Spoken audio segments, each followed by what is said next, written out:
Okay, hey YouTube. So last week I spent a little bit of time talking about disclosure. And I think that is something that a lot of people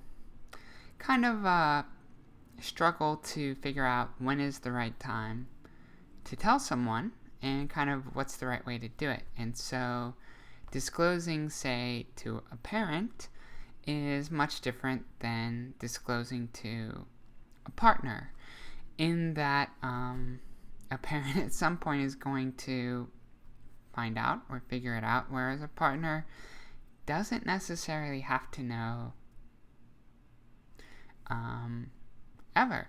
And so when you tell a parent, it's much more, I think, you need to be assertive and say kind of, this is how it is. I am transitioning, if you're telling them kind of before the fact. This is what I'm going to do, this is what's going to happen, and these are the things that you can do to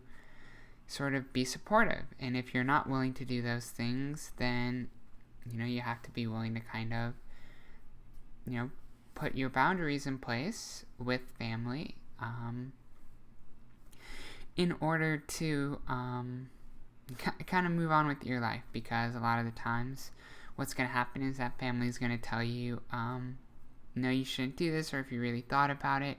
what if you just get therapy, or things like that. A lot of people are going to try to talk you out of transition, and you have to be pretty clear that this is something you've thought about a lot, this is something you want, and this is something that you're going to do with or kind of without them. And when you tell a potential partner, though, it's a little bit different. And a lot of people within the trans community think that if you tell them too soon, then the person doesn't have enough time to get to know you as an individual, and they just can't get over the fact that you're trans, and they're gonna sort of call things off before they even get started. Conversely, if you wait too long to tell someone, like, say, after they've proposed and you're getting ready for a wedding or something like that, or after you've been married for several years, obviously the other person is going to feel somewhat like their trust has been violated, because even if they were going to be okay with your trans status, the fact that you kept it a secret from them for so long, potentially a very sore point, I would imagine, for most people in a relationship. And so it's sort of, well, okay, what is the right moment, the right time to tell somebody that I'm trans? And so a lot of people say, well, before anything happens in the bedroom, because this way then you're sort of the safest. And while it is, probably not the best idea in the world to surprise somebody, especially if you're pre-op, at the end of the day, telling them before you get to the bedroom isn't necessarily any safer, because if they feel that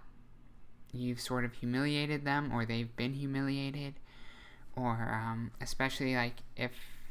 their friends know that they were interested in a trans woman, like, that tends to be the place where sort of anti-trans violence comes from. A lot of people are more than happy to be with a trans woman, so long as their friends and family don't know about it. But if they are sort of discovered, that's when sometimes these things turn violent. So the idea that you can't tell them in the bedroom because you'll get killed is not accurate, because if you tell them before that and they feel embarrassed, they may come and track you down and kill you anyway, which is not necessarily the kind of message I think trans people want to hear. But at the end of the day, you can't really control how somebody's going to react to your disclosure, and so the best that you can do is disclose in a place where you are safe, whether that's over the phone or in a public place or something like that, and hope for the best from the person that you're telling, regardless of if that person is a parent, a friend, or a potential lover.